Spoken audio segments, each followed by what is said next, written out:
I have a deep voice now.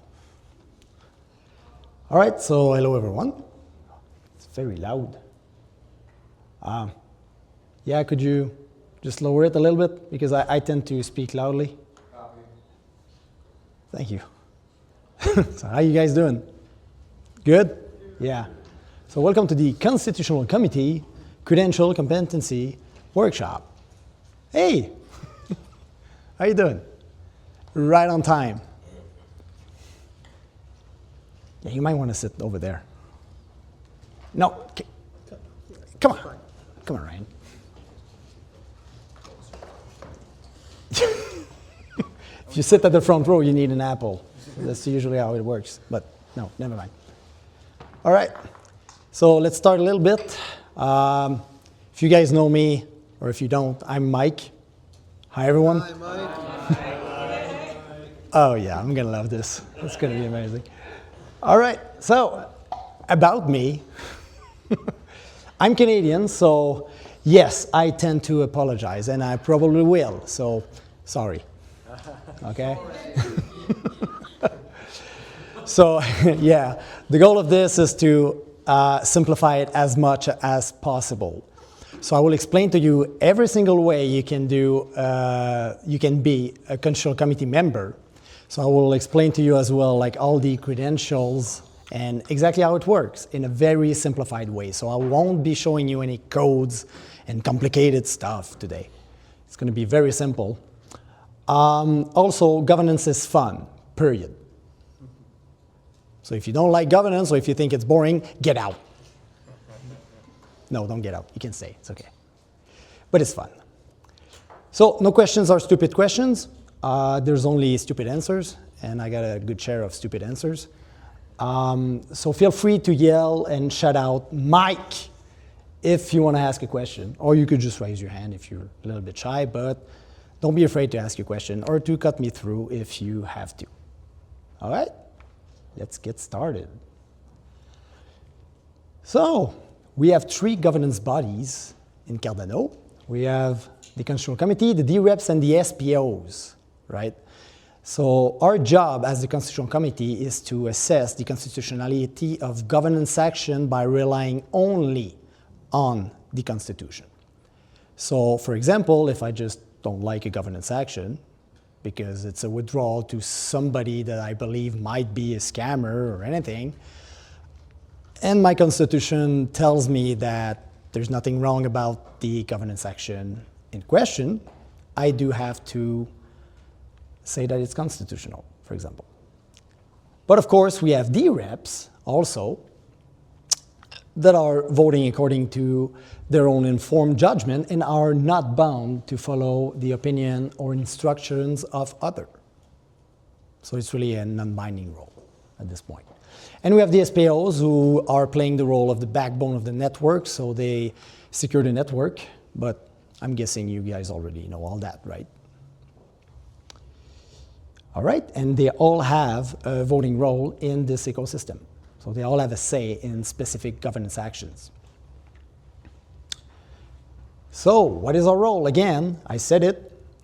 So that's coming, that are the actual way it is phrased in the SIP 1694. So truly cannot be enforced on chain. The Constitutional Committee is only supposed to vote on the constitutionality of governance actions. All through the Constitutional Committee could reject certain governance action by voting no. They should only do so when those governance actions are in conflict with the Constitution. So it's very important that we follow this line of thought as the Constitutional Committee. So if you eventually are willing to become a constitutional member, then you would have to follow these rules. What governance action can we vote on? Hey, how you doing? I'm so sorry. Don't be sorry, be careful.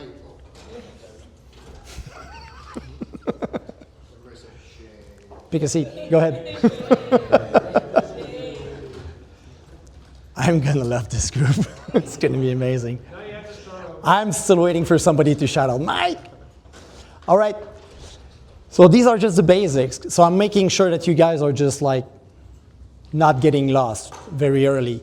The Constitutional Committee can only vote on 5 of the 7 governance actions, meaning that basically they have no say in the 2 only governance action that's meant to reject them, remove them, or add them to the Constitutional Committee. Right? So they can vote on the Constitution, the hard fork, the protocol parameter change, the Treasury withdrawal, and the info action. But we are not technically forced to vote on the info action if it's a non-binding poll, like, do you like pineapple on pizza? Yes.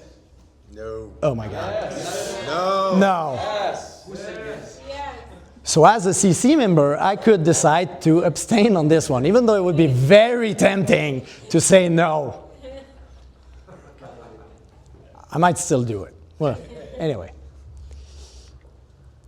So, the guardrail script, it's an important one because the guardrail script, there's like 2 sides for the guardrail script, okay? So it is there to stop the governance action from even happening. So there is maximum and minimum values for every single protocol parameters. And if you attempt to change one of those protocol parameters and go past those values, so if you go above the maximum or under the minimum, then you will not be able to even submit it on chain. Because one of the rules of the ledger is that whenever you run, you try to do a protocol parameter change, you will have to run the script, the guardrail script with it, because the ledger requires it. So within the ledger, you have the guardrail script hash, and it's going to validate the script that you're running against the hash, that is the Constitution guardrail script hash. So you have to run it with your governance action.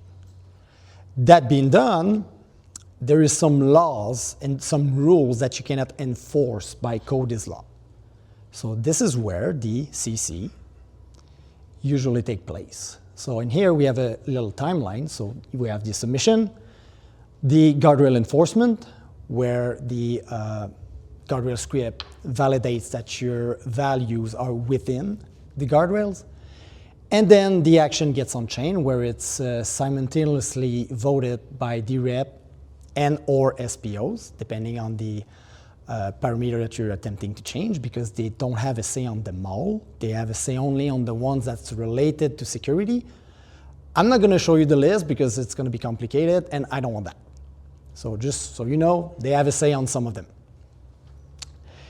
And then we have the voting period, where we assess the constitutionality of this governance action according to the articles from the Constitution, but also some of the guardrails that cannot be enforced by the code.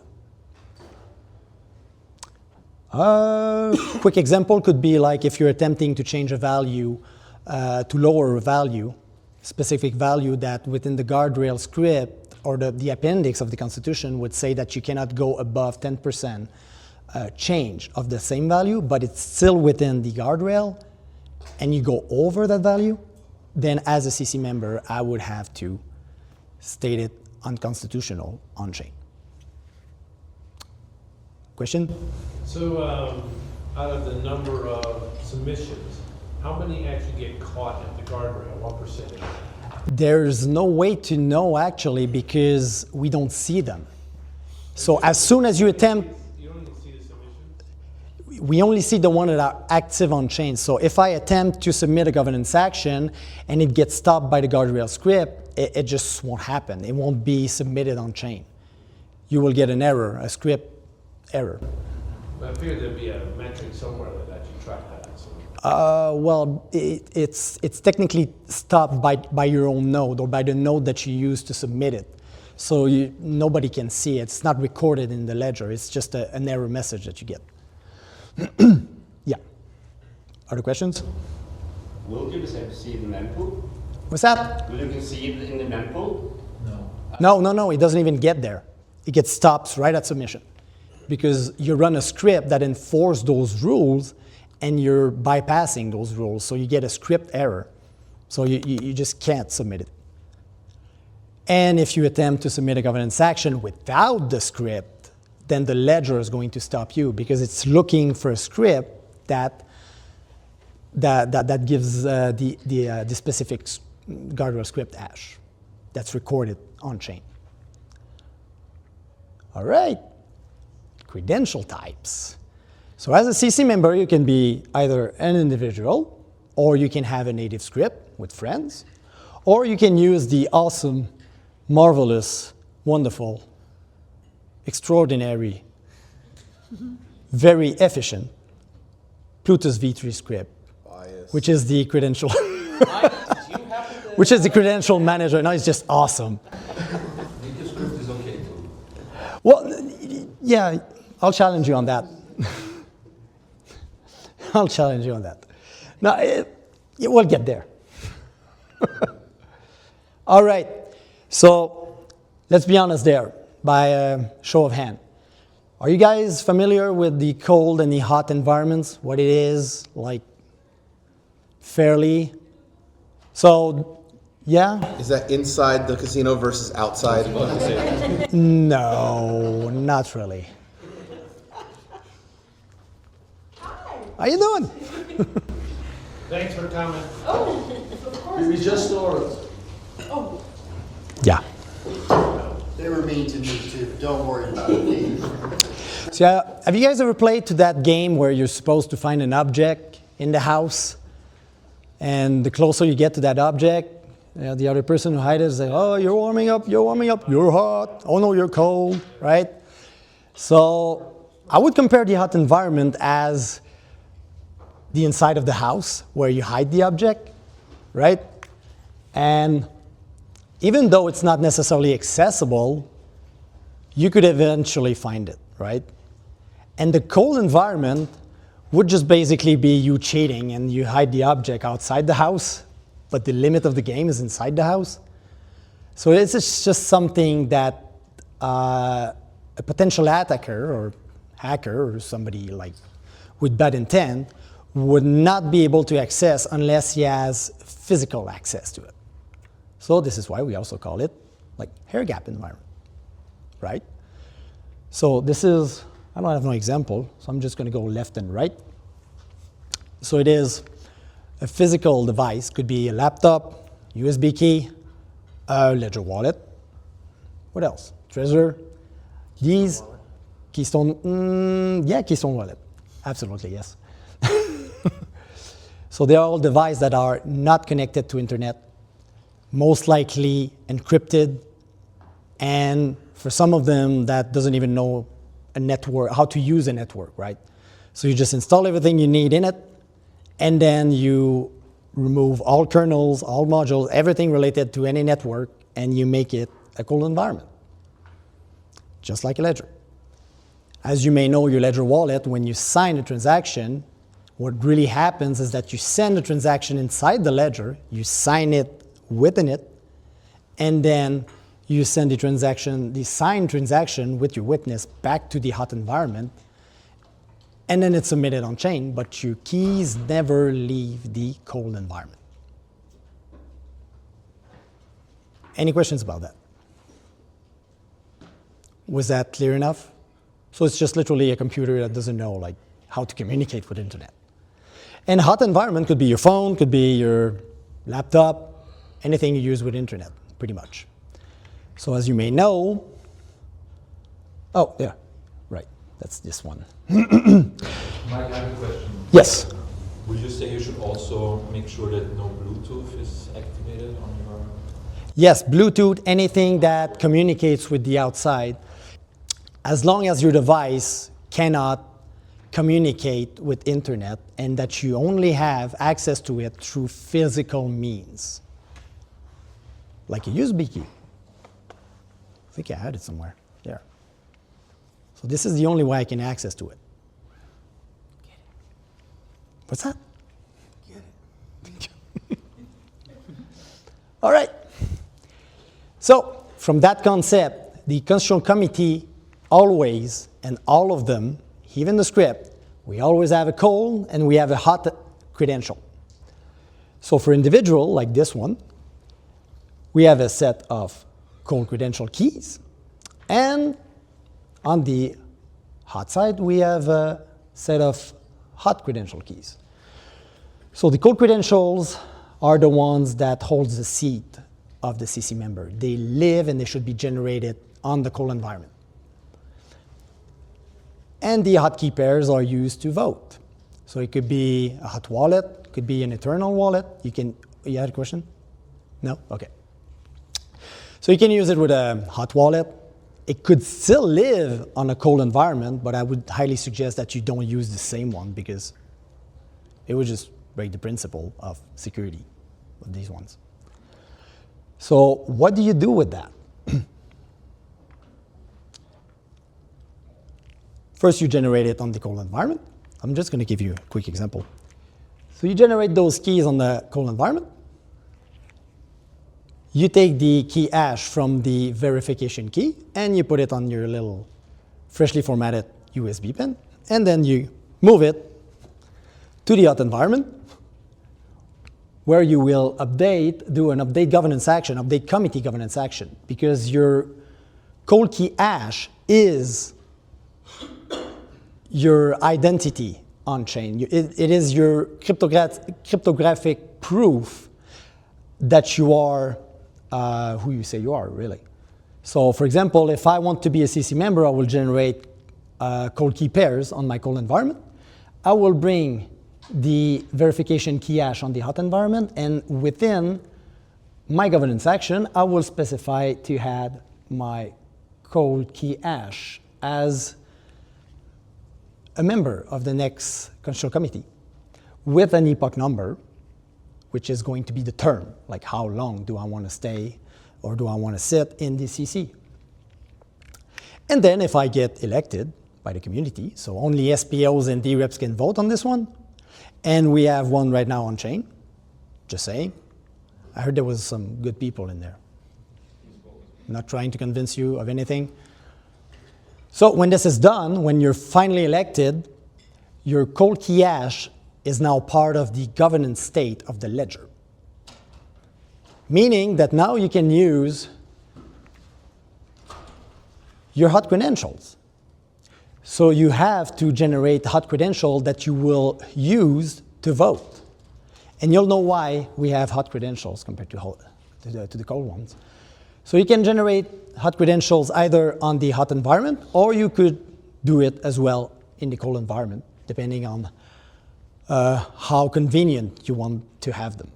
Because on the cold environment, it takes slightly more time because you have to go move from a side to the other. So you can also do it on the cold environment. Then you'll have to make an authorization certificate. So it's a certificate where you will need to sign with the cold credentials in order to tell the blockchain that those hot credentials belongs to you. Because you have to make a link somehow between the two. So you're going to create an authorization certificate, build it into the transaction.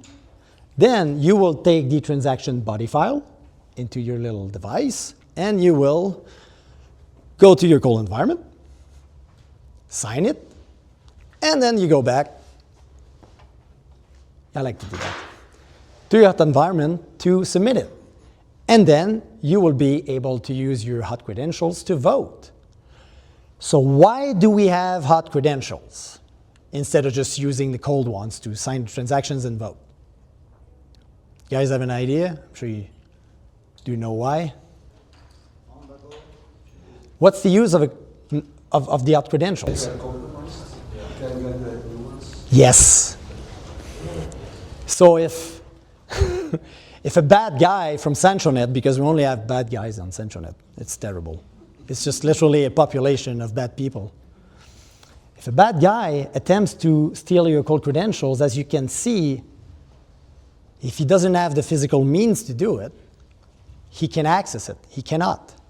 He can't. But he can, of course, hack into your computer and somehow, even though I know let's say you have your hot credentials in there and you have like a spending password that's like 4 digits, right? And he finds a way to brute force into it, and you know how it works. And this bad guy ends up stealing your signing key. So he now holds the right to vote on your behalf, which is kind of terrible. Nobody wants that, right? But fortunately, you can always generate a new one from either the cold environment or the hot environment. And you redo a second authorization certificate, put it in a transaction, then you get that transaction body file on the cold environment, you sign it with your cold keys, which are still safe, and then you bring it back on the hot environment and submit it on chain. And now the compromised key becomes invalid. And now the new one you just generated can be used again. So the bad guy from SanchoNet lost.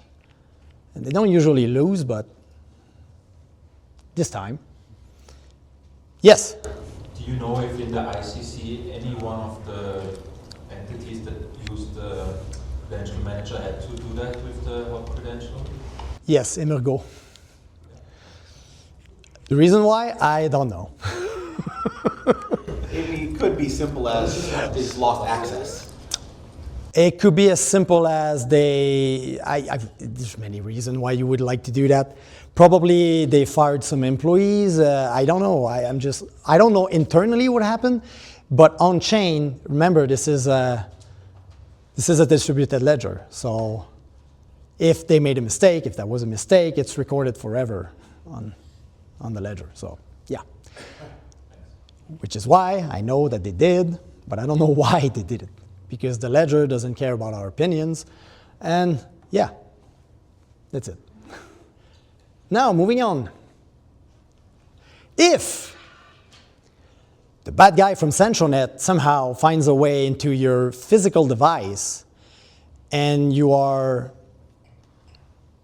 unlucky enough, just going to phrase it like that, to not have it encrypted, or he finds a way into your little device that you use as a backup, but it's unencrypted, and he gets his hand on your, hi Sam, and he gets his hand on your cold credential signing key,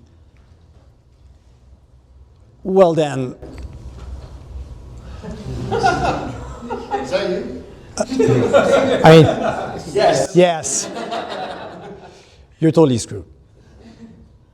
Totally screwed. Yeah, so if that happens, you lose your right. And you have to, unfortunately, you have to tell the community so that they can remove you from the governance state. They have to remove you from the committee state of the ledger.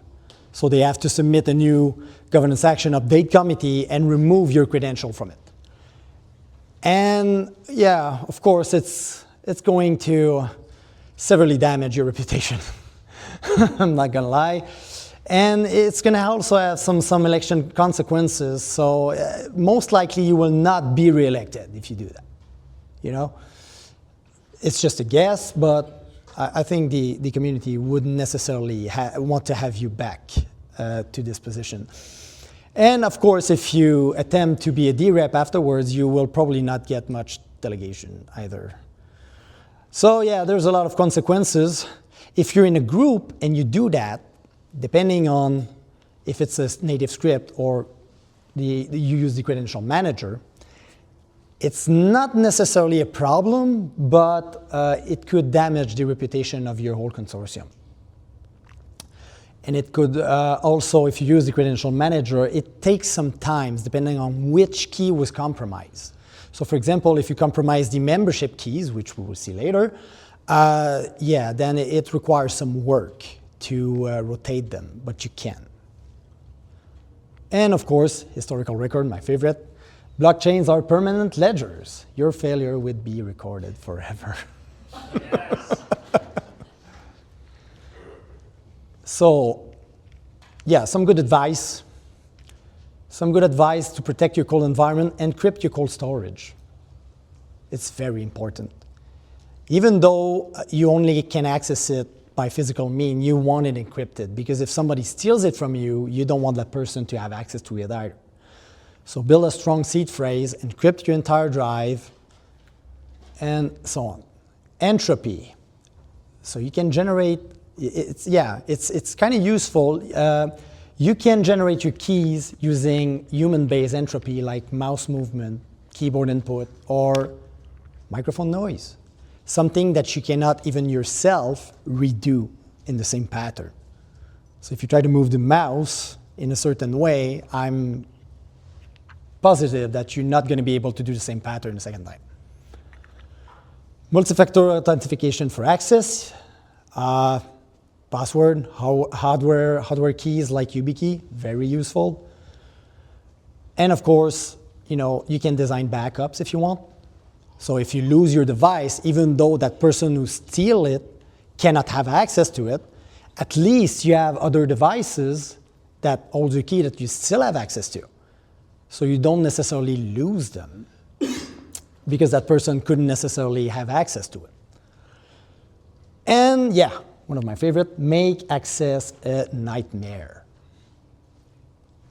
Nested encryption, chain password, hidden volumes, and possibly decoy partition. That one is very cool.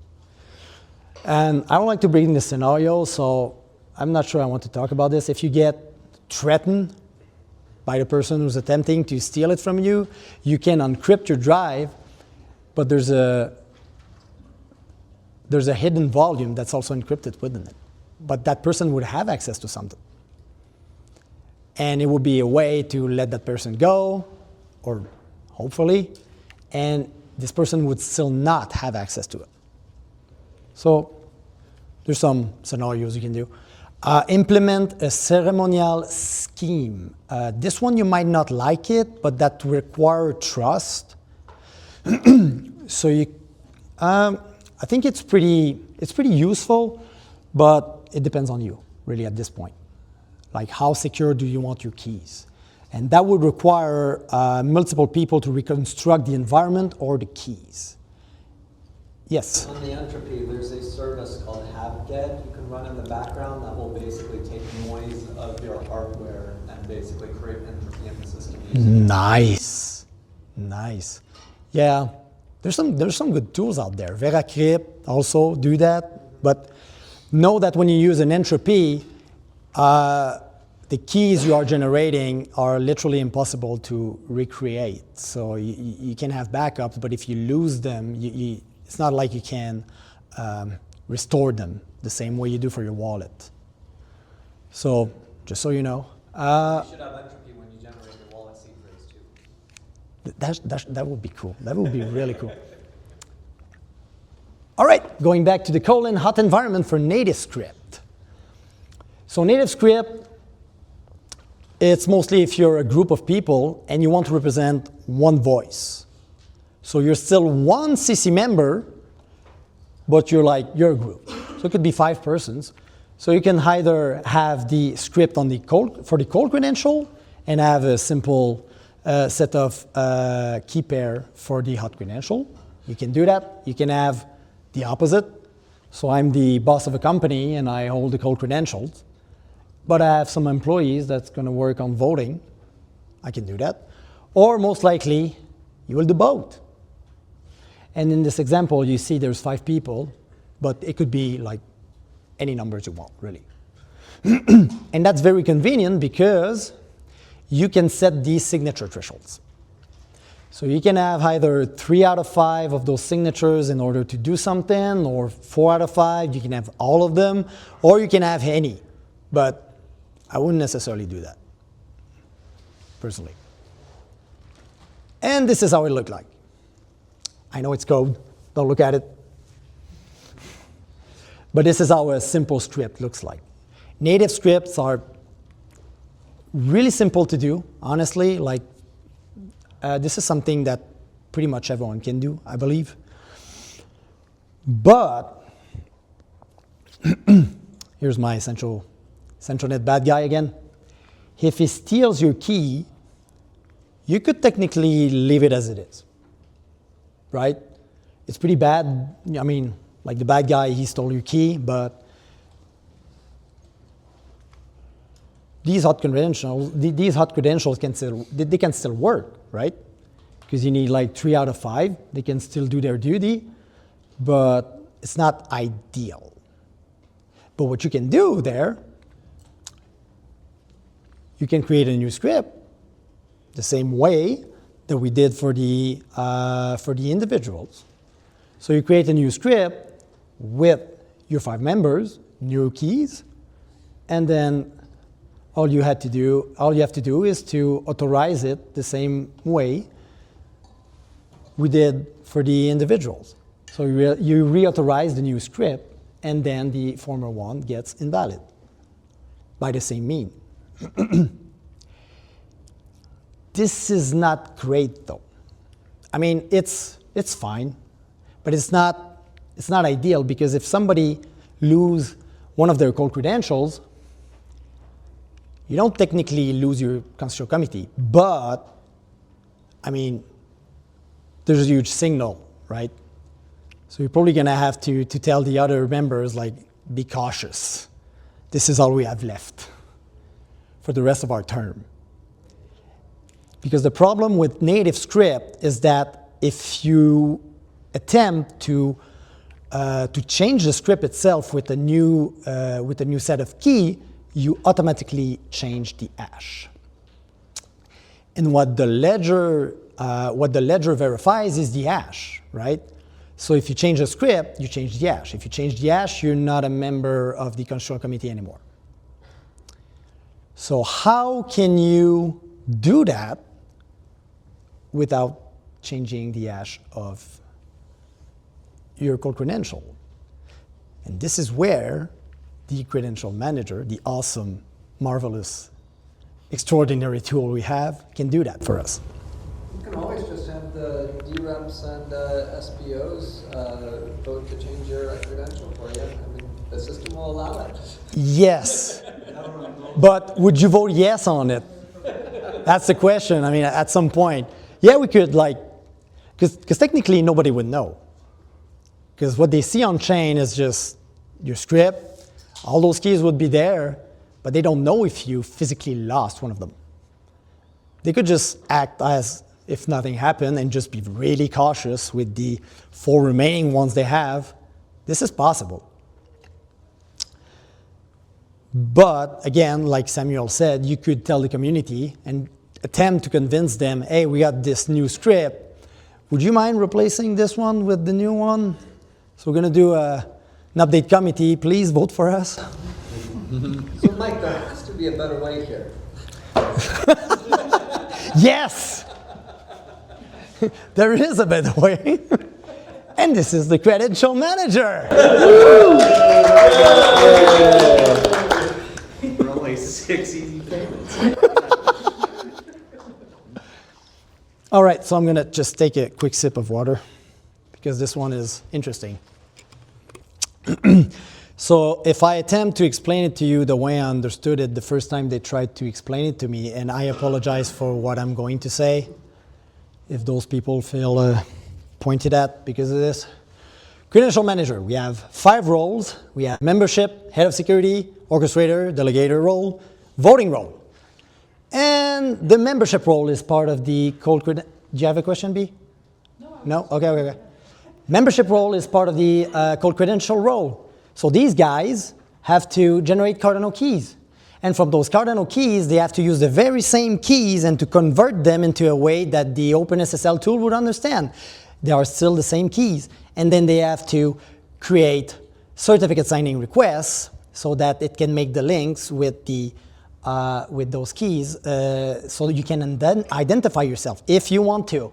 And then from those certificate signing requests, they have to send it to the head of security who's going to make X509 certificate, and then he's going to send it back to the orchestrator. And then, of course, there's the delegator role. So these guys also have to generate Cardano keys and OpenSSL keys, and they also have to do certificate signing requests that they will send to the head of security, which will generate even more certificate that he will send to the orchestrator. And then this guy can finally mint the cold NFT and then finally get the update committee governance action on chain so that the SPOs and the DREPs can vote on it.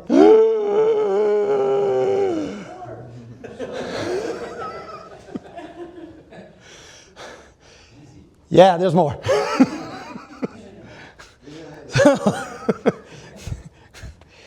If you get elected, well, you need to vote somehow, right? So you have the voting role. And of course, the voting role is the hot credential. So they need to generate keys the very same way. So they also need OpenSSL keys, create certificate signing requests with it, send it to the head of security who's going to make more certificate. By the way, the head of security, he holds the certificate authority, right? So I'll get to that later. He sends it back to the orchestrator, and then the orchestrator can finally mint the hot NFT. And is it finished? No, it's not finished. He has to authorize it with an authorization certificate, which can only be signed by the delegation roles. So he sends it, send the transaction body file to the delegation roles, which send it back to the orchestrator, which finally can build the transaction, and now they can vote. So, It's easy. was this simple?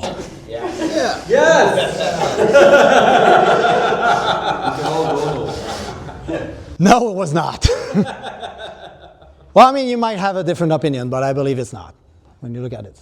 I didn't even talk about the voting yet. Question? Would this presentation give double the fun if you had two orchestrators? If I would? If you had two orchestrators? No, you can have as many orchestrators as you want. It's the Anybody, yeah, I'm getting there. Yes. No, yeah, right, absolutely.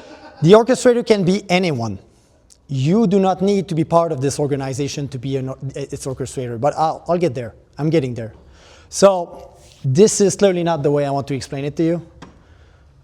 If some of you understood it, well, good job.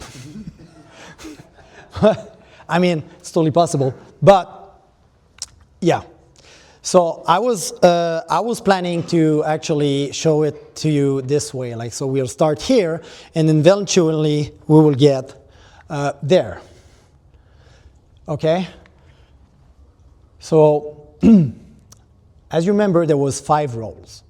Okay, so I'll split them in 2. So we'll have the user roles, which include the membership role, delegation role, and voting role, and the operational roles, which are the head of security and orchestrator. We could call it direct roles and indirect roles. So the user roles are everything that interacts on chain. So I'll get there. I think I'll get there. And just so you know, for later, creating credentials, the Cardano key, OpenSSL key, and certificate signing request file, it's the same process for all of them. So once you know how to do this, whatever role you do, it's the same process. You generate your keys the same way, you convert them into OpenSSL keys, and you create your certificate signing request the very same way for membership, for delegation role, and for voting role. And those OpenSSL keys, they're just literally the same keys that you use on Cardano. They're just written in a way that the OpenSSL tool can understand. But they are the same keys, very same keys. And then we'll learn a little bit about the minting of the NFTs. The update committee, there's not much to say about that. You just pretty much submit whatever is going to be your credentials, so either a script hash or a key hash. And then I'm not going to talk about this much. But anyway, all right, let's move on. Going back to the cold credential and the hot credential. So this is the way I wanted to show it to you. First, we have the membership role that I like to call it the boss. So they are somehow the master keys in a way. So they control the credential. They control your consortium. Those who have that, they have power over everything else. This is why I call them the boss. Because if everything goes fine in your consortium, you will never have to use them ever. As a matter of fact, I'm part of the Cardano Atlantic Council. I've never signed anything with those keys, ever, since we're sitting on the Constitutional Committee. So these are the keys that you use when you're in big trouble, kind of. caveat. If you have an upgrade to your script, you can also use your membership. Yes, that's true. If there are new features in the script you want to use, or if there is a major vulnerability that you want to patch in the script, that's when you would use your membership role as well. Yeah, but I would still be very concerned because the way the documentation was showing it to us, you first have to send it to an arbitrary address before you send it back to the new script. No. No? No, you take it from one script block into the next script. Okay. But like, for example, say Credential Manager got upgraded to have DID support instead of X509 support. We had registered identities on chain. You could potentially use the membership role to upgrade your script to basically get the new functionality of with the DID support instead of the X509. Yeah, it could be kind of nice. Well, if they want to be identified, Yeah. right? We'll get there too, Yep. about the sharing of the certs. So what can you do? You can resign from the committee, of course. Got the membership role. You can rotate membership keys and delegation keys that we'll see. So if somebody loses their keys, as long as you hold the majority of the keys of this role, you can rotate them without changing the script hash. So this is one of the main advantages of this tool versus the native script. You can't do that with a native script. You can do it with this one. Now we have the delegation role, aka the authorizer. So it's just a role that's going to authorize the hot credentials, pretty much. So they can authorize the hot credential. They can resign from their role. Everyone can resign from their own role if they want to. They can rotate the voting keys or unlock the hot NFT and spend it arbitrarily. So they have control over the hot NFT. And on the hot credential side, we have the voting role, aka the voters. So they can vote on governance action or just resign. That's all they can do. So if that was complicated, I got this one that's a little simpler. So if I simplify this, I could say that these guys control these guys, which control these guys, who votes on governance action. That's pretty simple, right? All right. So going back to the user role, if we shrink this down a little bit, we'll have the operational role. So I get these two guys outside of it because they don't have no direct influence into the system itself.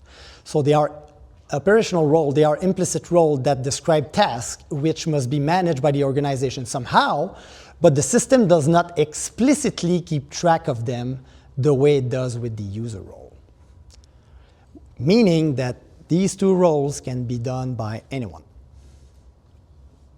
as a service.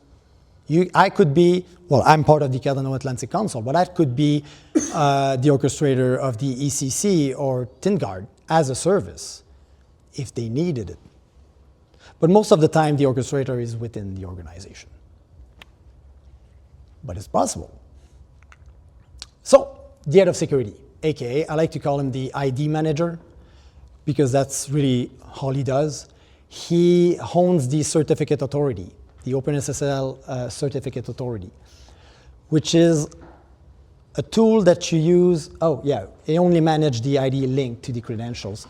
So for those who are not used to OpenSSL certificates, this is something that we use on chain and we link our key to it. So it's a certificate where you can put your country, your name, the name of your organization, information about yourself, yada, yada, yada, and you sign it with your key. So within that certificate, you have your verification key, but you also have the witness of your private key, which can prove that this certificate is from you. So Mike from Canada, Quebec, part of the Cardano Atlantic Council, I signed this, I'm a voter. Okay. So meaning that if I share those certificates to the community, everyone can track on-chain everything I signed with those keys. Because now you can make the link from the verification key hash in the datum of the smart contract with the hash of the certificate itself. And that's part of the datum in the transaction. So everyone can track that. Meaning that if eventually, and we're talking about it, we might eventually share our voter certificates because it has some, the security implication of the voters are not too bad, so that you guys would be able to see exactly who signed what. So every time we vote, the way we work, we usually all sign, but sometimes it happens that somebody cannot sign because he's absent or he's unavailable. But you guys can track that on chain with those certificates. Like, oh, Mike didn't sign this transaction. Okay. Then you can directly ask me, why didn't you sign it? What happened? I don't know. Any questions? But a key point on that is, even though you can see who signed it, you can't see what way they would have voted. You can only see that Exactly. they agreed. That is so true. That is so true. When you vote as a consortium, you can be 6, you can be 12, you can be 100 people. At the end of the day, you have one vote. Yes, no, or abstain, because you represent one voice. You could be a consortium, you can agree, you can disagree, you can agree to disagree, you can disagree to be agreeable, you know. And, but at the end of the day, you have to get together with one vote. And I don't know if every consortium work the same way, but we at the Cardano Atlantic Council, the way we work is that if you agree with the process, you sign the transaction. Many times I voted against the rest of my consortium about a particular governance action, even though, for example, the final outcome, the final vote was yes, but my personal vote was no. I agree with the process because within the rationale, they added my dissident, my point to the dissident discussions. So everyone has access to my personal dissident discussion or the point that I had against the final decision. So, but the final outcome is still one vote, right? But you cannot track that. You cannot track what I voted on because all you can track is did I sign the transaction or not. So this is the way we want to do it for us. Your own votes are completely off-chain now. Yes. Yeah, the vote is completely off-chain and only the final outcome. So as an orchestrator, I need to build a transaction for a vote. In my transaction, in my vote file, I only have 3 choices, yes, no, or abstain. That's it. I can't put 6 fields, like this guy voted yes, that one voted no, and that's not the way it works. You need to have one vote. You chose what kind of vote you cast. Exactly, yes. Have you disclosed in the Cardano Atlantic Council who controls which voting key? Oh, we all have one, the 6 of us. Yeah, but you said I can track how you... Oh, no, we haven't done that yet, but we're talking about this.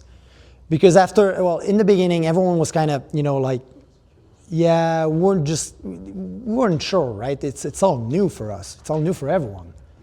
Now we've been doing this for a year, and we thought maybe like it would be possibly a good idea to share those vote certs, not the other ones, because anyway, you guys do what you want, but the membership and the delegation roles, I wouldn't necessarily share them, and that's for security purposes.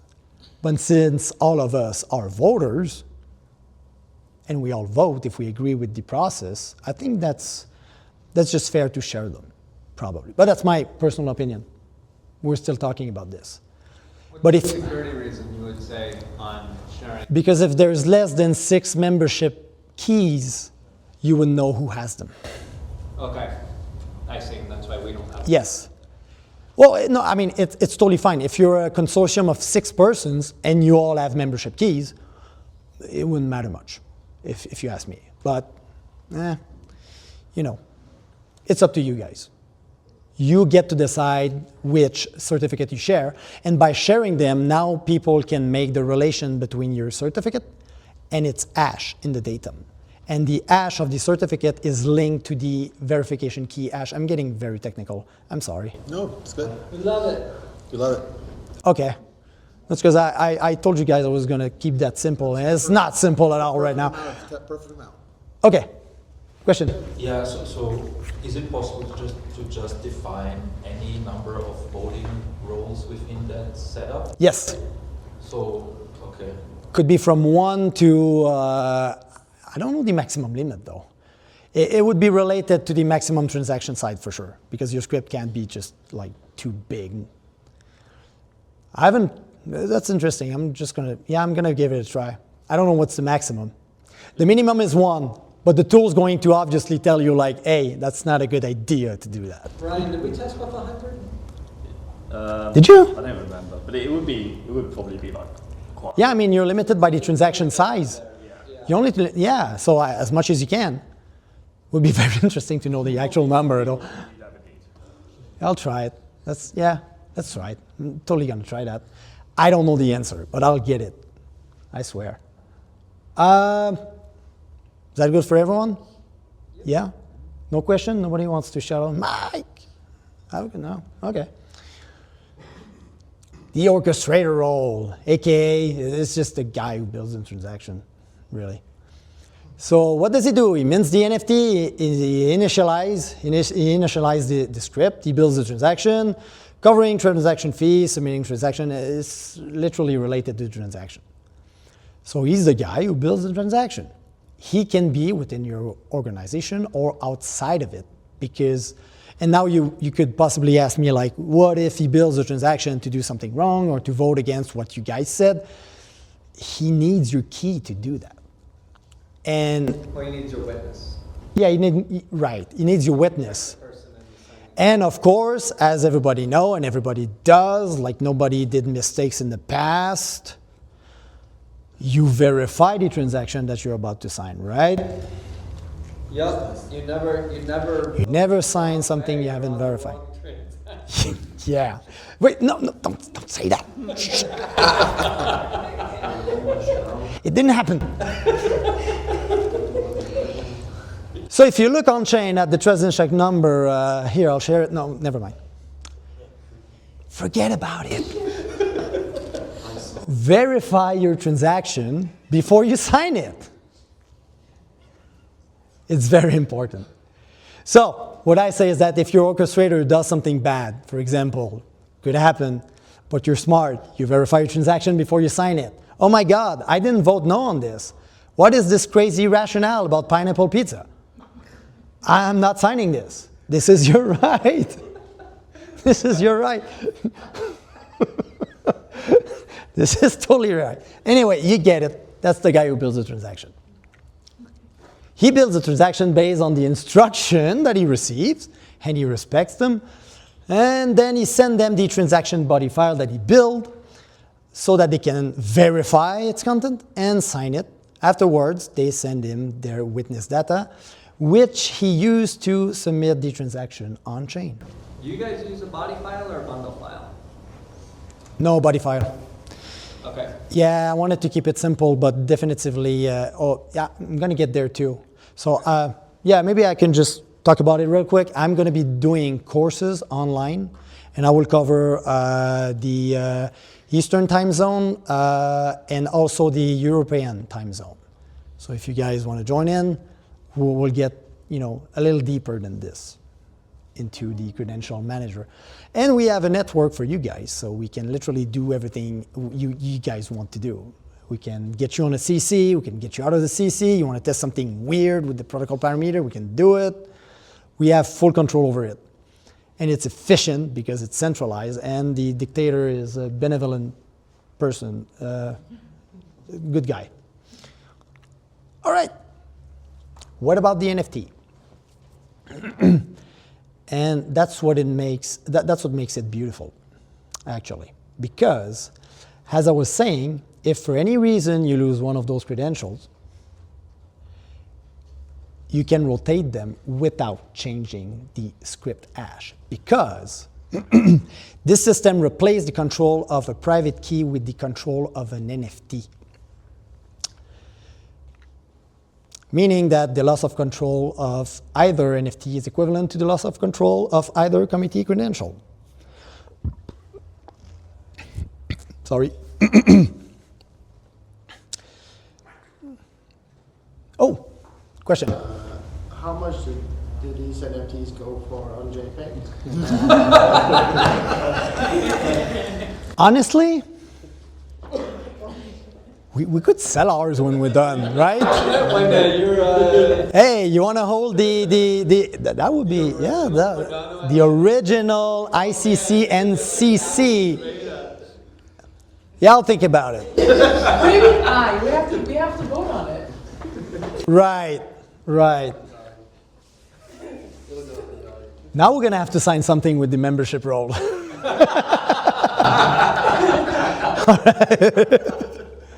There you go. That's a great idea. It's really a good idea. Mike, can you test it on Sancho? If it's possible to sell. No, it is. Yeah, absolutely. It is possible. But we're getting off topic. So yeah, meaning that you guys can rotate those keys as much as you want. It will never change the script hash because the control of your consortium is the NFT. It's not your data. It's a little trickier than that. Actually, there's 3 smart contracts. There's a minting one, a credential one, and a locking one. And every time you vote or you do something, you run 2 of those scripts. And one of those scripts is a parameter for the second one. So I'm not going to get too much into that, but the cool thing about this is that you can rotate any of those keys. So if you lose a membership role, as long as you have half plus 1 of the keys if it's an odd number, or half of the keys if it's an even number, you can replace or rotate the key that you lost. Talked yesterday with Aiken that basically will go into more of that minting and locking stuff if you want to catch up on that. All right. Does that mean that the majority can vote so or not? Vote? Yes. Yes, absolutely. So that's one of the cons of this smart contract is that you cannot choose your threshold unless the orchestrator of the transaction does it. So for example, I can do anything here with 3 of those 5 keys. Okay? That's from the smart contract. I cannot change that. But the orchestrator of the transaction can require more signatures when he builds the transaction. So if you guys want to require 6 or 5, the 5 of them to sign it, the orchestrator can do it directly on the transaction itself. And it is trackable on chain, so you guys can also track the required signer from that transaction itself. So how does it work? So basically, depending on what you want to do, by spending the NFT UTXO, you trigger an action. So the action that you want to do amongst your community is triggered by spending the NFT UTXO. So you're spending it back to yourself. And the datum that you submit with it is the exact same as the one you had before, where you do have your verification key hash and your certificate hash. So what kind of action can you trigger? Well, you can, if you, from the membership roles, you can trigger by spending the NFT a resign, a rotate, or an unlock of the actual NFT. If you do it from the delegation role, you can authorize, resign, rotate, unlock the hot NFT, exactly like I showed you before. Or on the voting side, you can vote or resign if you spend the hot NFT. So when you're ready to vote on something, you have to pick the governance section ID, its index. In the vote file, you decide what your vote is, yes, no, abstain, as a consortium, okay. You create a rationale. We voted yes, it is constitutional because this and this and that, yada, yada, yada, rationale, motivation. And then you provide this metadata anchor file in an IPFS link if possible. If not, it's no big deal, but I suggest you do that within the governance action file. And when this is done, you include this into a transaction and you spend the NFT to trigger the vote. And then it happens on chain. Was that simple enough? Fair? Fairly simple? All right. I'm not going to go any further with the credential manager. If you want to know more, well, join us on SanchoNet. So this QR code is a direct link to our Discord, Able Pool Discord. This is where we do SanchoNet stuff. And if you guys want to learn, this is where I'm going to do a Constitutional Committee building course. So this is the timeline that I cover from 2 to 3 UTC and from 8 o'clock in the evening to 9 o'clock for the ETC time zone. And I also give full private support. So if you guys need help, my DMs are open. And I do answer every single one of them. Question? Are you going to upgrade SanchoNet to the Dijkstra era next month? No, not yet. We have to test with Kevin Hammond the disaster recovery. That would be Yeah. the perfect way to test a disaster recovery. Yeah, I mean, like, sure. I'm going to have to reach out to him and see, like, yeah, we'll have to organize that. But this can totally be done. Absolutely. So just so you know, like, again, the biggest strength of SanchoNet is its centralization. I know it sounds weird, but we can do, or I can do anything I want on it because I control everything. I control delegation. I control voting power. I control the CC. So if you want to get on the CC and practice this, it's very easy for you compared to the other testnet, because the problem with the other testnet is that if you want to get on the CC, you do need the DREPs and the SPO votes. And good luck with that. So you could test this credential manager. Huh? Unless you're me. Yes. Small flex. So yeah. Adam, oh yeah.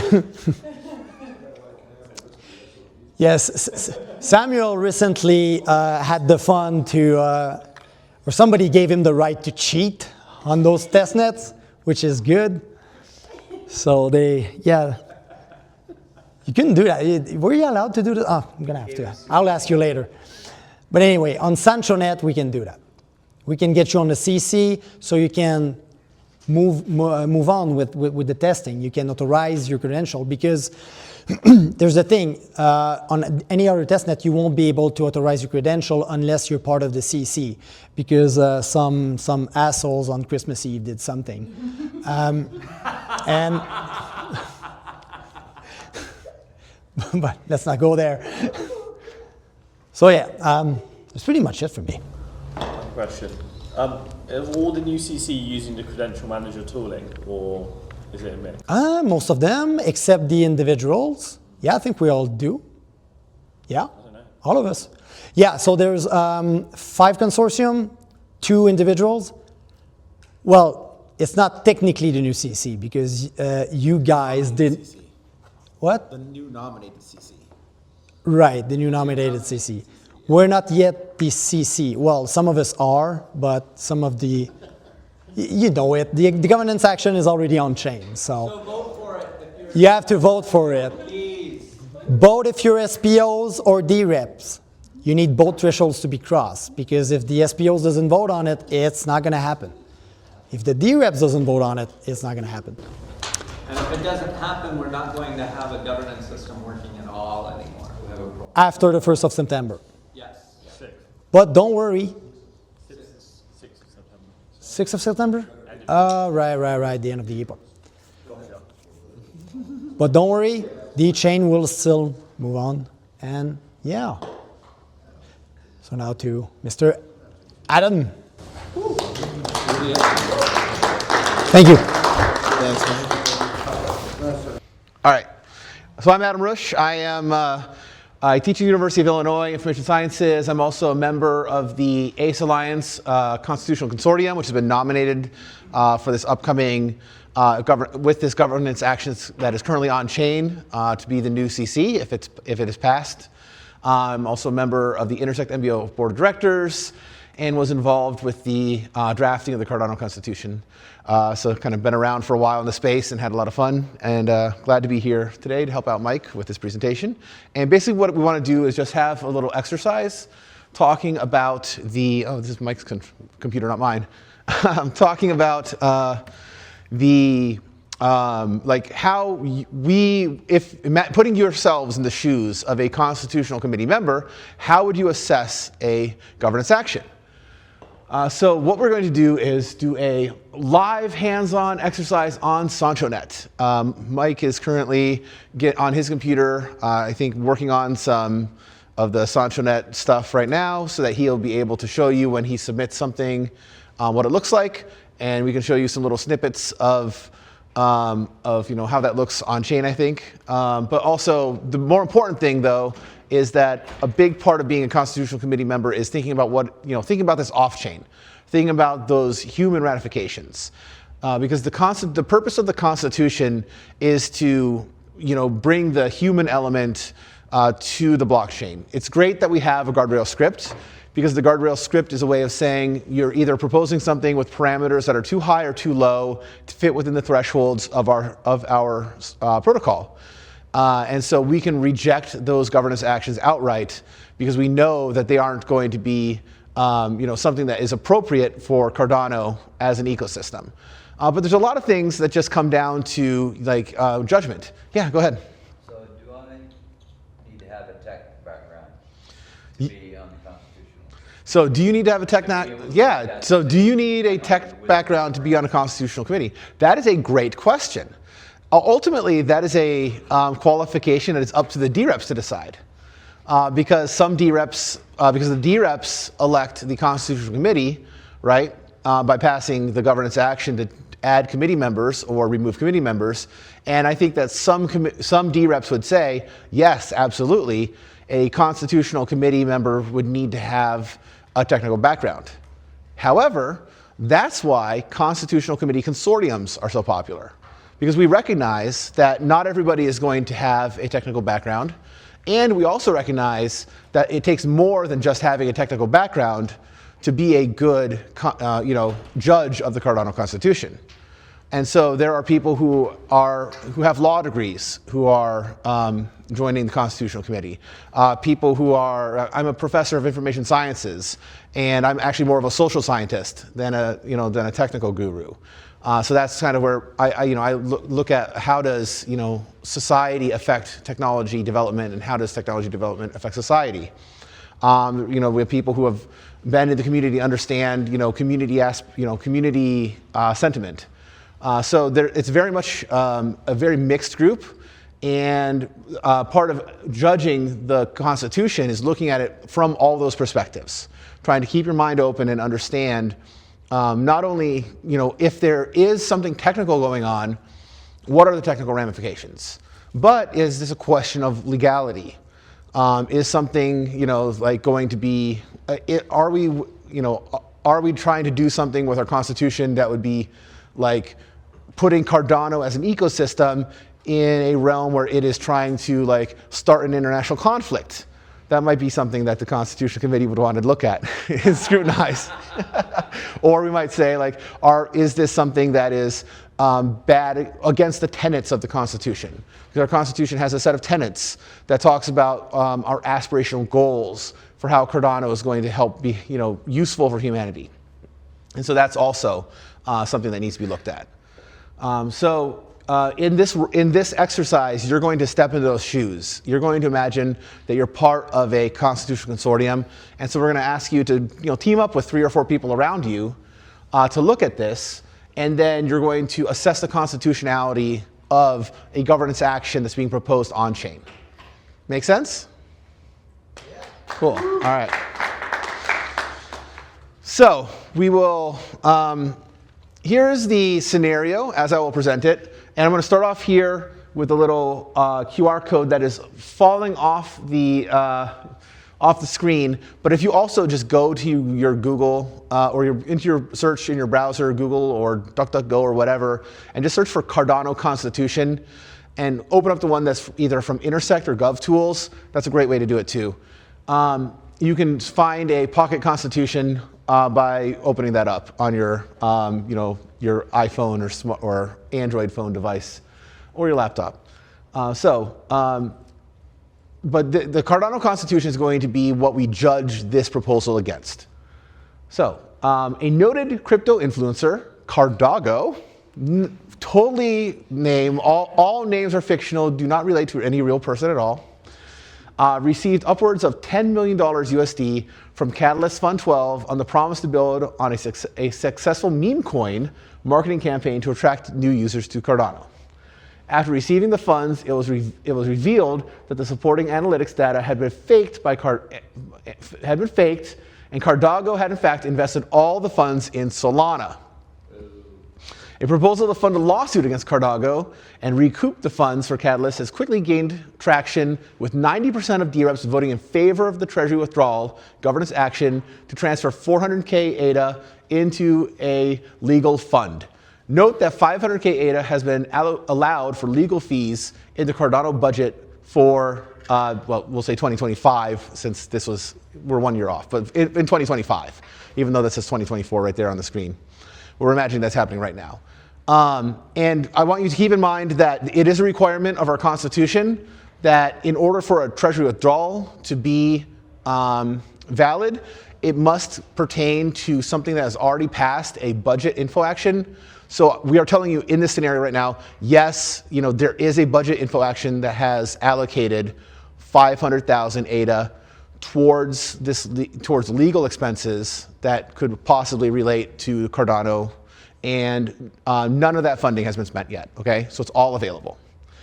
So on that grounds, at least, it's not going to be found unconstitutional. So now, thank you, Mike. The summary. Here's what I want your constitutional consortium to do when you get together with your groups of about 4 or 5 people. First, briefly describe the core of the governance action that you are assessing and your final decision. Do you find the governance action to be constitutional or unconstitutional, or do you want to abstain from it as a constitutional committee member? Second, have a rationale statement. I'm not expecting you to have the whole thing written out, but at least have let's say some bullet points of what would be in your rationale statement of supporting reasons for what makes this either a constitutional or an unconstitutional governance action. So even if the D-reps want to spend this, you have to decide whether it's constitutional or unconstitutional. Precedent discussion. Normally you would consider past decisions, but let's just say in this scenario that this is the first time that we're having to sue somebody like Cardago.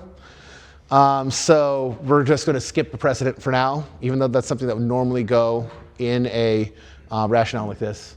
And then also acknowledge or address potential opposing viewpoints as a counter-argument discussion. Because these could be viewpoints that are within your consortium, or if you recognize, even though our consortium doesn't feel this way, we recognize that it's a strong sentiment that might be outside of our consortium. Mike sort of mentioned this in some of his talks about when they do votes with the Cardano Atlantic Council. Sometimes he said he's been in the minority. But because he gets a chance to have his counter-arguments included in the rationale, he feels comfortable with the process and feels comfortable with the majority vote of his consortium putting that vote on chain. And then finally, make sure you can tell us whether your vote is yes, it is constitutional, no, it is unconstitutional, or that you want to abstain for some reason. So I'll start with Mike. Oh, I just wanted to mention that if you scan the barcode there, it yeah, I was about to get to that. Okay. Yeah. Yes. Quick question. I was at the governance day the other day, and pretty bar when you guys were talking, and if I'm not mistaken, the CEO had mentioned this kind of a scenario, but he also mentioned that all you guys do is a clawback. So is it there already a process? So let's assume that the money has already gone past the point where it could have been clawed back. Because yes, part of the way that a good treasury withdrawal is conducted is that the money is put into an escrow and there's an administrator that oversees the distribution to the eventual recipient so that they can claw it back before it's distributed to them, so that they say like, so that they can say like, okay, here are my metrics. So let's assume that what Cardano did was say, here's my metrics, I'm about to go spend the money on this. They were actually given that money, so it's past the point of clawback. Okay. Yeah. Second point. Yeah. He also mentioned that you guys never give it all at once. There is a process where you can only get a little bit at a time. So if that's right, why would you not have caught it in the first 10% rather than waiting until it's all gone? That's sure. Process in my mind. That's a good question for you to ask about how the administrators conducted their business. Then I'm not going to answer that for the scenario. Yeah. You guys did so well. I would think Thank you. This would never get to that point in the first place. One would hope. One would hope. Yes. Nico. Can we read the budget that was approved? You cannot read the budget that was approved. I'm just, if you would indulge me, trust me on the idea that the budget info action that passed was a broad-based authorization that said if anybody wishes to come forward and request up to 500,000 US dollars, or 500,000, I think we said 500, yeah, $500,000 worth of ADA to pursue legal action with a named administrator, it can be granted. So it is, you are now there's now a position where this treasury withdrawal is working within an approved budget.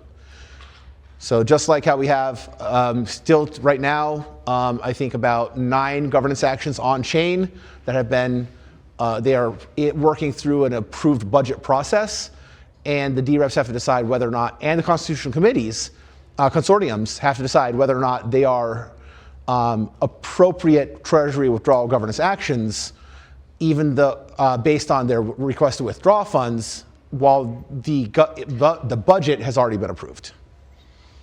And one more important thing I do want to say is do please scan that QR code, because that is an essential background that you look at the governance action on chain. That is a governance action that has been submitted to SanchoNet. So if you need to get up to scan it with your phone, have at least one person from each consortium scan that so you can look at that governance action on chain to see how it's formatted on the SanchoNet test network. Yeah? You said that you couldn't go and look at more details on this. My question is, I used to be on the board. Yeah. You have 500K that's been allocated for the year, but now think of this. So this is the first time you got a lawsuit, but that don't mean you're not going to have more. Mm-hmm. So let's say Cardano coin comes out and does 10 times worse than that. You just allocated 400K, which leaves 100K. So now you got 100K for maybe a whole nother year. Would you not have put restrictions in there that 500K can only be distributed in so big chunks so that you can have a backup so you don't end up a year without? That is not something that was addressed in this budget. I would encourage you to look at the Constitution to see if anything is covered in our Constitution. Yeah. Ken. The good news is we have up to 1.5 billion ADA to cover any necessary limitations. Above that, we're screwed.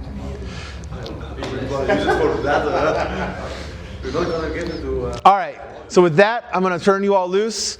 Let's take about 15 minutes. Please join into groups of about 4 or 5 people each.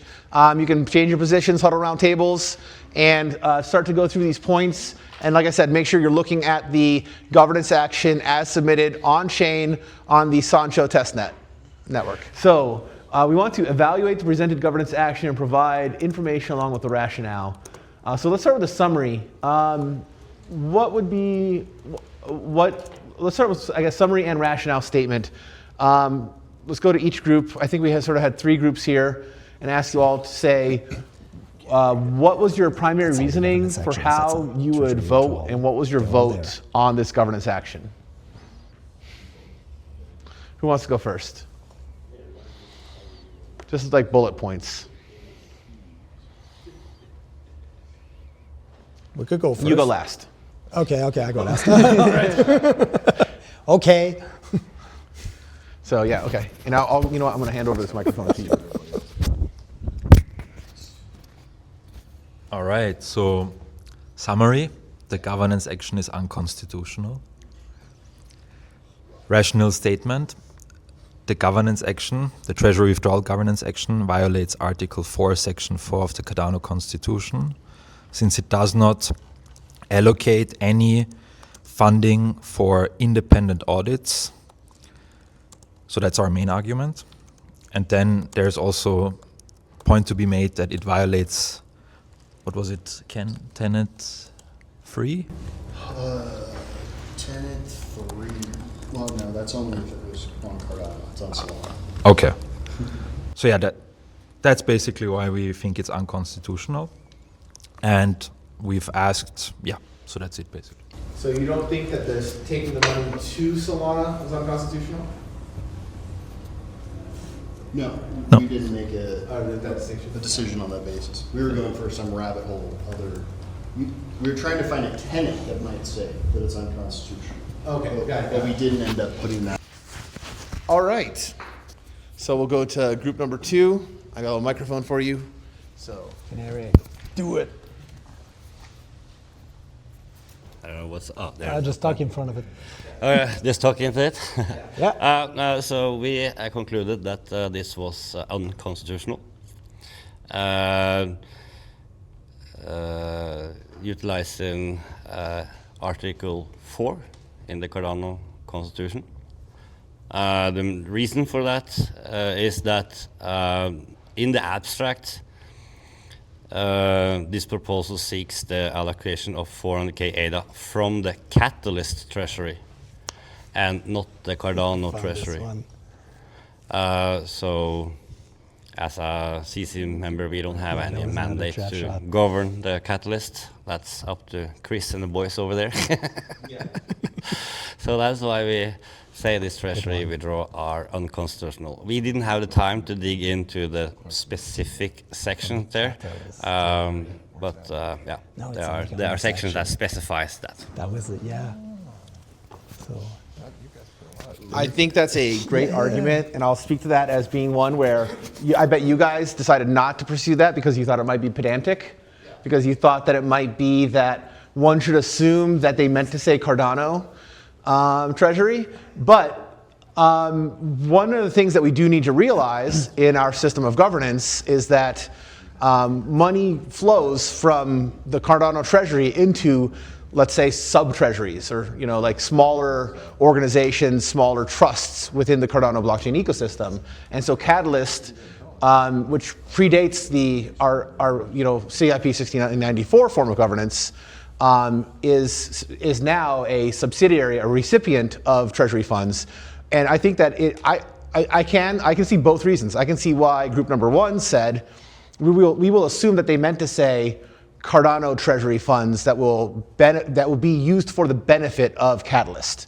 That is one way that you could interpret this governance action when they said the Catalyst treasury, because Catalyst draws funds from the Cardano treasury, and then this is going to be a legal fund that seeks to help rectify a bad actor that defrauded a Catalyst funds.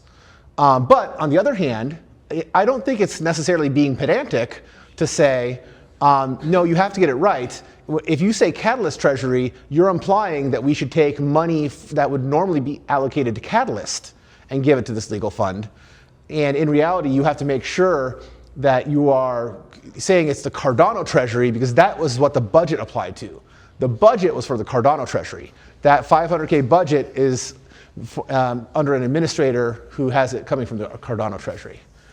So I think that I really appreciate that we got to see both sides here, and I didn't have to explain it away. Go ahead. Wouldn't you say, because the treasury withdrawal anyway requests funding from the Cardano treasury, that it is logical to assume that they meant Cardano treasury? Because even if you say we're not governing the Catalyst treasury, yes, and they're also not touching it. I think that that's a fair argument that one could make. Yes, go ahead. I also think that you have a different group of people controlling the Catalyst treasury.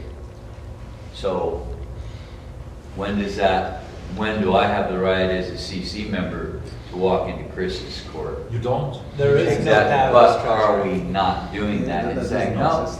But it doesn't exist. But that's I just want to end the argument real quick by saying that is the crux of the difference of interpretation. You guys understood it to be this governance action is asking for money from the Cardano Treasury, so it's obviously either a typo or a bad choice of phrasing to say Catalyst Treasury within the plain text, and so therefore we will just accept that they mean the Cardano Treasury, while group number 2 said, no, we don't want to even entertain a proposal that says Catalyst Treasury because we don't want to set some sort of a precedent where people come later and say, oh, you took money that should have been going to Catalyst.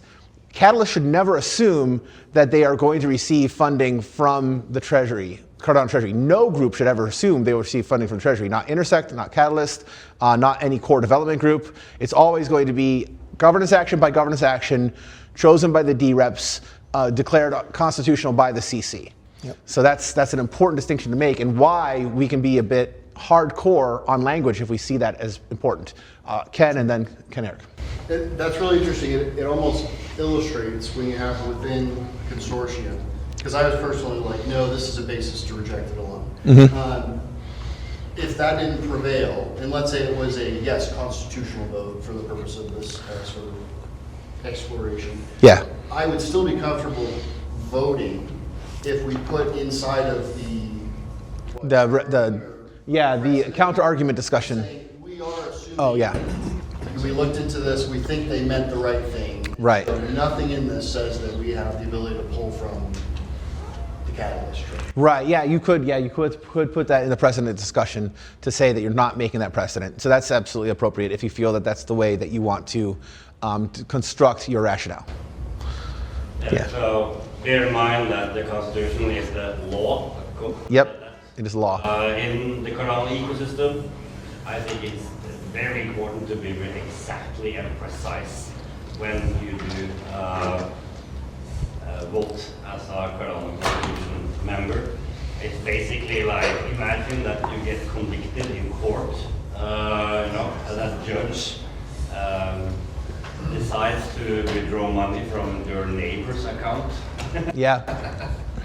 So you have to be very, very precise and read precise. And yeah.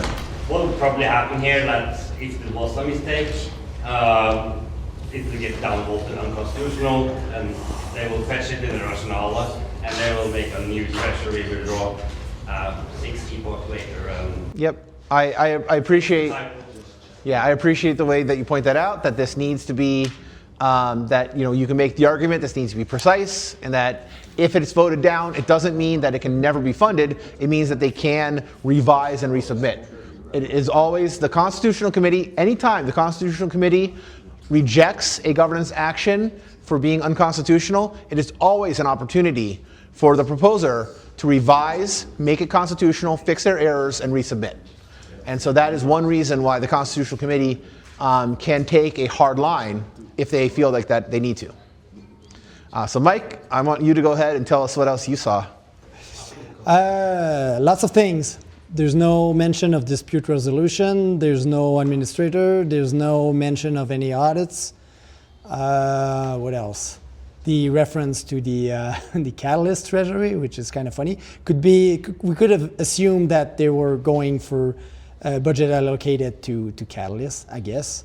But sounds kind of weird. There's absolutely no reference to anything in the governance action, meaning that the Article 3, Section 1, if I remember well, for me would be that there's not much information about it, and they didn't provide all the links. Mm-hmm. All the documents, the hash of, yeah, also I will refer to that. It's 3.1. Centralized governance, it's possible. Transparency on chain, voting was follow the process.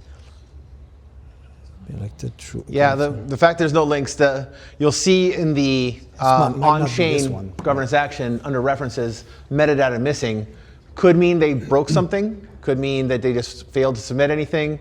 Either way, it's not necessarily an automatic disqualifier, but the fact that the necessary information is not located anywhere else within the governance action can be used as a disqualifier. No, yeah. So we're stating that there's no mention of audits or anything about the administrator itself. Yep. And it's not even referenced at the same time because there's absolutely no reference link. So even though they could do that in good faith as a constitutional committee member, so let's say that I know these people and they act in good faith, I would still be forced, even if my personal opinion it would be going towards the yes. As a constitutional committee member, I would have to state this unconstitutional. Yeah, and one of the things I also discussed with Mike was the fact that and this might not be quite as obvious, but it's something that could be more easily checked in a live on mainnet scenario. The address that it's being pointed to is directly to the vendor, and it's not going to an administrator. Now, it is a constitutional requirement that there be a budget. I would also maybe consider the idea that you don't want there to be a situation where a treasury withdrawal governance action goes through, and for the funded governance action to then say the funded project to say, oh well, we were funded on this budget, but then the budget administrator to say, oh no, that's not part of our budget.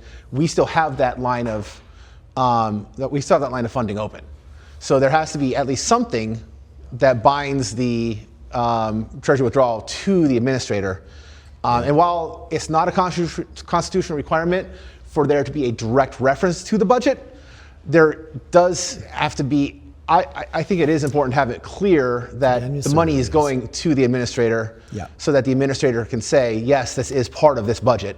Because the administrator has a responsibility to keep track of that, and the Constitution, more importantly, the Constitutional Committee as a whole has a responsibility to keep track of what money has been spent from each budget, because once a budget has been expended, there are no more treasury withdrawals that can come out for each of those budgets, however many budgets have been approved on chain. And then a new budget will have to be approved on chain before any more treasury funds can be allocated.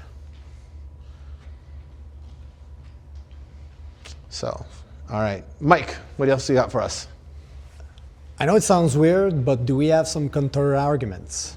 Yes, please. We all seem to agree with with the fact that it's unconstitutional. Is there anybody that know? You have a counter argument? You want to try to steelman constitutionality? The thing is that I got 15%, from this. From this amount of money? From this amount of money. So, as an individual voting member, I could actually be bribed. Oh yes, because they're putting the money through NBX. So you're going to vote yes for it because they're putting the money through NBX. Okay. Yeah, that's your counter argument. We had a great feedback from someone. Well, actually, that next time we should just add one more zero. Add one more zero? Yeah, just one more in there. I like that. Just to see if they would notice. We checked for that. Really? Okay, nice. Good job. Good job. Yeah. That could definitely be. You could see stuff like that happen where people have a difference between the amounts. Well, it's so happens. Yeah. Yeah. Nico. Yeah, I know. I mean, that's a great idea. I think there's no way around Article 4 section. They also check the audits. Right. But there could be already. Here's one. We assume now that in the budget. Showing the one about the addresses being the same. There will be one dedicated treasury withdrawal. The one about the addresses going the same place. And funding. Oh, I see what you're saying. Future treasury withdrawals. Okay, so but but then the fact that we don't have the administrators taking care of it is the problem. All right. Ken. Yeah, I think it's a good illustration of how our drafting of governance actions as a community, the better it gets, the less room for assumptions either way by the CC And so the better we can figure out what the core issues or non-issues are to rule on. Yeah. I was just saying the quality of governance action submission. So the more clear it is, the less room for assumptions either way by the CC, Yeah. the better. And Yep. then that's clear going forward. Absolutely. I think that we'll definitely like improve as an ecosystem in our decision-making process as we get this more experience under our belts and we know how to interact in this way. Still young. Yeah. There'll be precedent. Precedent. There'll be precedent built that, oh, if I want to pass constitutional muster, I have to mention budget. I have to clarify that this is coming from the Cardano Treasury. I have to clarify how it's being administered. I have to make sure that Yeah, I mean, precedent for the proposers, but also, just the good habits of the governance bodies as well. Yeah. Yeah, please. I think what you're talking about too, this might relate to it. And a lot of people didn't bring this up, just because we voted this one down, or if you say you do, it can be redone and properly put together in another email. Right. So it's not like you're taking away from the community. Yep. Which would be a big thing, because people would be sitting there voting based on, oh, well, I don't want to say no because of this, but at the same time, you can't really break the rules. So do it appropriately without thinking about the community, knowing the fact that the community or whoever did it can redo the process on the next epoch or the one after that in order to properly get the funding. Exactly, and I think there's always room in a constitutional committee rationale to say, these are why we found it unconstitutional. You could be nice and say we invite you to revise and resubmit if you would like to try to do this properly. But no hard feelings. It just doesn't pass muster right now. Mike. We had here a counter argument that the fact that the deposit receiving address, stake address, is the same than the fund receiving address doesn't necessarily mean that the money didn't go to the administrator, because the administrator could have been the person who submitted the governance action. That's fair. That's a fair point. Yeah, if the administrator submitted the governance action on behalf of the proposing group, then it could be that this address. But I would be very hesitant to say this is constitutional. This passes constitutional muster unless I know for sure that that's the case, right? And since there's not any explanation, I think it's reasonable to have that as a criteria to declare it unconstitutional. There's just so much stuff missing. But yeah, these are places where you can start to break it down and see what factors might lead to things being unconstitutional, what factors might be acceptable, and the kind of nuanced decisions that the CC has to make. Adam, would Yes. you include in the rationale the state that's on there? We're asked to make too many assumptions in this request. Please go home and rewrite. Would you put that in the rationale? I probably would, We yeah. said no on this. Yeah, I would. We voted no on this as a group, and our suggestion is Yeah, that it is part of a rationale. I would feel comfortable putting that in a rationale that I would be part of, is that we just don't have enough information. You don't feel that way, Nico, but I'd have to have agreement from the rest of my consortium. I think Would you privately, Adam, would you do it? Would I do it? Maybe I would make a public statement where I would say part of the reason why we voted this down was because there wasn't enough information. But I mean, perhaps I do see that there is some good reason for the rationale itself to be very clinical. There's a lot of precedence in being suggested when you take that path. It opens many doors to many. I don't know how to phrase that. A lot more complications Leading. later. Yeah, I know what you're saying. I know what you're saying. I would never give a list of these are the things we need to see. I would more give a list of these are things that are missing. But I don't personally have a problem with saying, if we would welcome another governance action to review. But yeah, okay. So the nuance for me would be, I wouldn't have a list of these need to be in here. It would be more like these things are missing. Yeah. And I think going forward, what's going to be important to communicate is you could have a governance action that was constitutional in the past. You can have a new one sitting before you that it looks very similar, even copies parts out of it, but the circumstances, the outside circumstances might change. Yep. And so the key there would be helping the community understand what the difference is. Yep.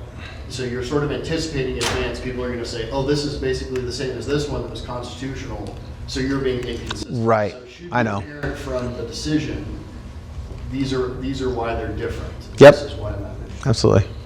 Go ahead. So my question is, as a CC member, are you required to focus primarily on what's in front of you, or do you have the responsibility to investigate?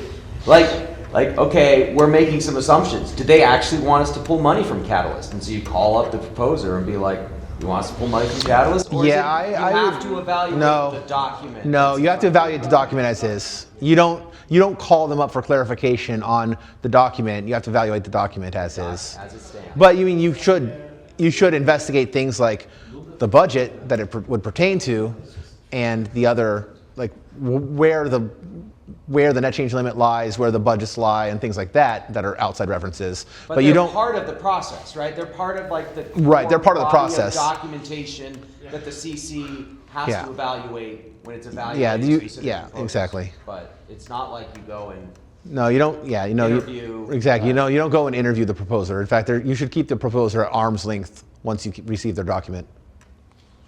Yeah, Ken. Another important reason for that is you would have different levels of information among different CCCs. Yes. And from my understanding, there's not a meeting every week with all of the CCCs getting together and talking about how they're going to vote on the governance actions. It's more distributed, Right. decentralized than Yep. that. So if you have some proprietary information reaching one that changes Yep. their decision, not good. Yeah, exactly. And exactly. The CC should be distributed and should have autonomy among each seat.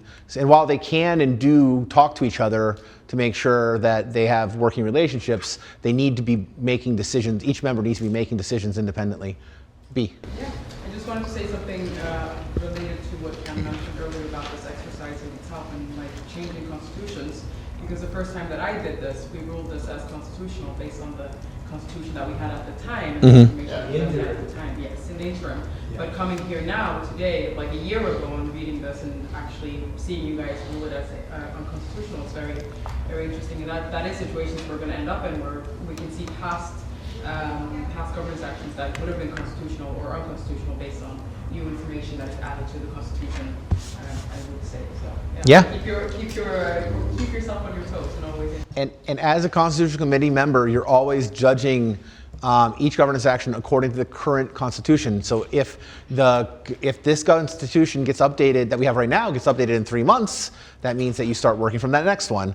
And if as a Constitutional Committee member, you were not able to support that Constitution for some reason, you should resign, right? Like that would be your duty as a Constitutional Committee member, just for the good of the ecosystem. So. And then that refactors back into precedent. Yeah, good precedent. From Yep. certain eras under certain constitutions. Yep. So did that thing not change in the new constitution? Or Yep. did it change? Yeah. I was just thinking that too, precedent changes. And it's irrelevant. Yeah. Mike, do you have anything else for us? Sorry. Did you have anything else you want to show? Oh, no, it wasn't. Yeah, so it was a question related to the Constitution. So if we get a new Constitution, the question that was been asked is if all the governance action is going to be canceled or if the ratification is not going to occur. And as a matter of fact, if there's a new Constitution that's enacted on chain, there's going to be a ratification delay for one epoch. So yes, go check your SIP 1694, sir. So, Mike said if a constitution is updated, all governance actions are delayed for one epoch, so that they can be reevaluated against the new constitution before enacting. So that way there is a time for them to be checked. So things are not grandfathered in. It starts the clock over. The whole It doesn't start the clock over completely, but it gives a pause of enough time for the governance actions to be reevaluated in light of the changes to the Constitution by one epoch. By one epoch, yeah. When they have that, 5 days. That's some late nights for those. Yeah, could be. Yeah. Okay, Mike, do you want me to wrap up, or do you have anything else you want to come up here and show? Talk about? Okay, let's do it live. All right. Okay, quick question before we do this. I need to know your final vote for each group. So we had unconstitutional. What do you guys? Unconstitutional and unconstitutional. So we got 3. You can. I posted it on chat. What's that? I've got our vote on SanchoNet. Our vote's already in. Yeah. Okay. I voted a DRAM though, because I'm Okay. So let's do it. My anchor's ready. So first, I will have to get my hot NFT UTXO because I will need it. So if you guys want to take a look at that real quick, we got here. So this is my NFT UTXO, and as you can see, there's only one set of key attached to it because I wanted it to be easy, but you can have more than one. But for the sake of this example, it's just going to be one credential. And now I'm going to hash. All right. So I got my hash. So I basically just hashed my rationale file, and I will add it here as the hash of, I'll show it better in this. So here you see this is my vote file. So I need the hot NFT UTXO. I'm going to mention here the hot credential script file, my governance action ID that I vote on, which is the same as the one that I've put on chain. The index of the governance action. Our vote is clearly not a yes, so I'll change that to no. And here we have our rationale file.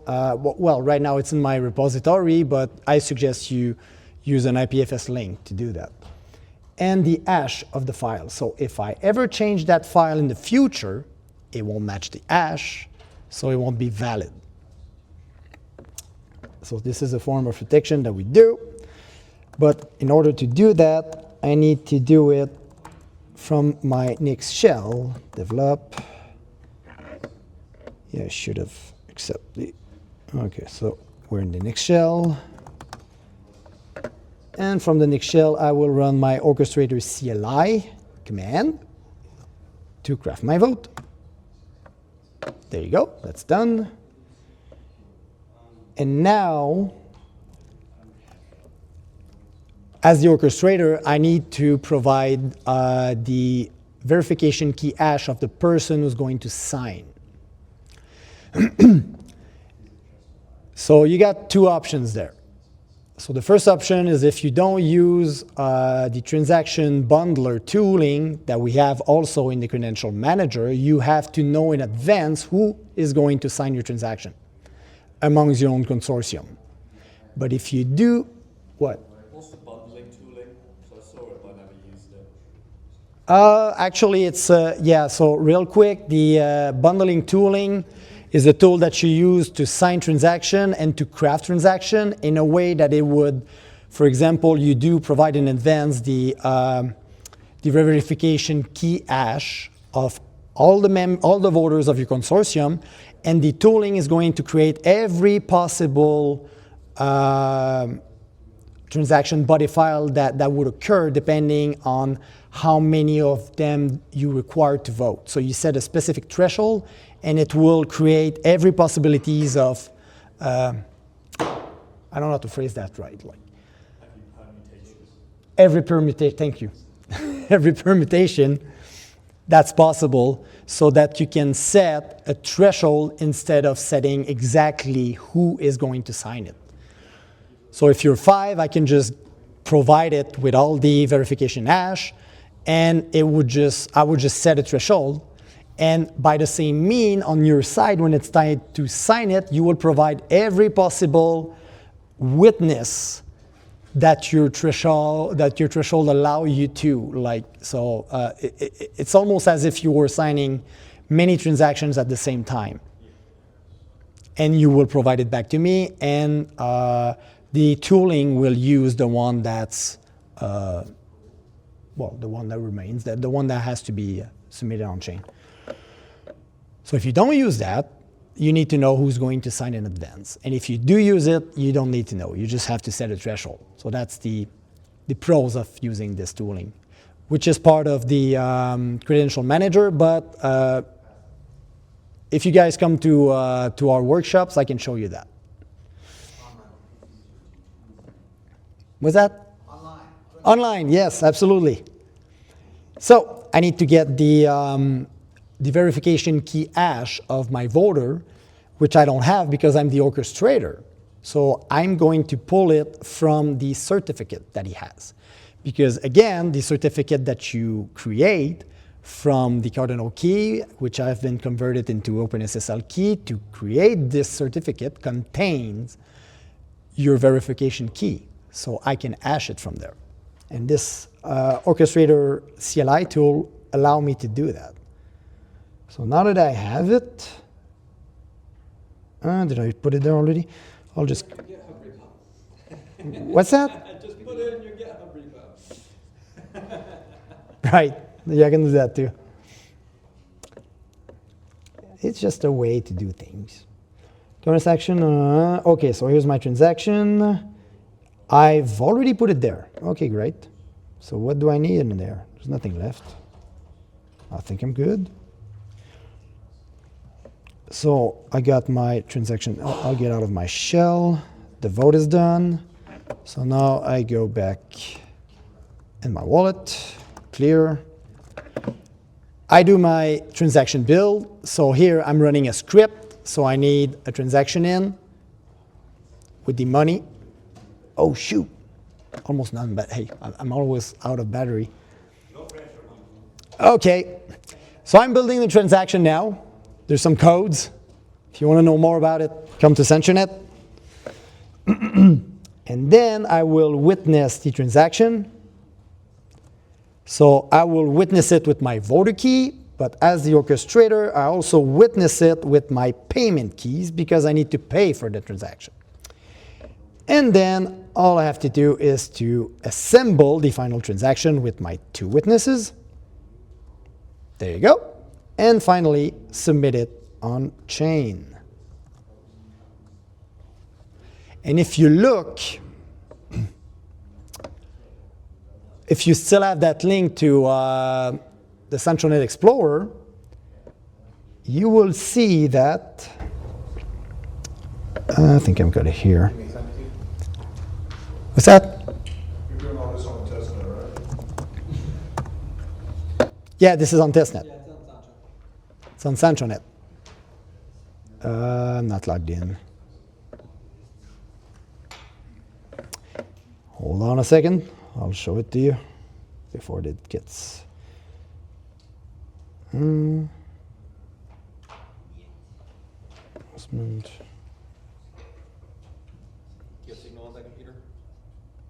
No, it's fine. I'm just going directly on. So this is the SanchoNet Explorer. I'm going to go into governance action and show you this nice little GUI that we have with a timeline in the governance action. So this is the treasury withdrawal we're looking for. I'm going to click on it. And you see that's the Cardano lawsuit. And if I scroll down, you will see here our Constitutional Committee vote that has been done on chain. What's that? Can you explain what happens with this proposal? Has it reached its end of epoch? Yes, okay, absolutely. So if... Do they get their 100K ADA back, or...? Yeah, that's a good point. So as you can see here, we have a vote no that we did all together, but it's only one vote as a consortium, and the voter roll is the Constitutional Committee. So that's all they see.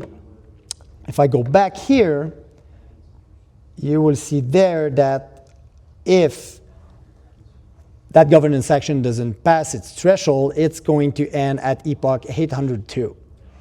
So if we all state it as constitutional, it won't pass and it will have eventually to reach expiration. And when it does, the wallet that submitted the governance action will receive the 100K deposit back to his stake address. Yeah, the epoch after, right, absolutely. So yeah, that's about the live voting. That was it. Where was your cold environment like? What was my what? Cold environment. That's SanchoNet. Oh yeah, about that. So as you can see here, yeah, that's an interesting one. Okay, so as you can see here, I got all certificates, the certificate authority private key, I have the voter private key, the membership private key, delegation private key, completely accessible by anyone. But you have 18% battery to steal it, so go ahead, let's go, hack it. No. Yeah, so as Ryan mentioned, this is the worst way that you can ever manage your key. As a matter of fact. So it's okay. Yeah, SanchoNet, we don't care. Let's say it like this. Well, like the rest of us players have membership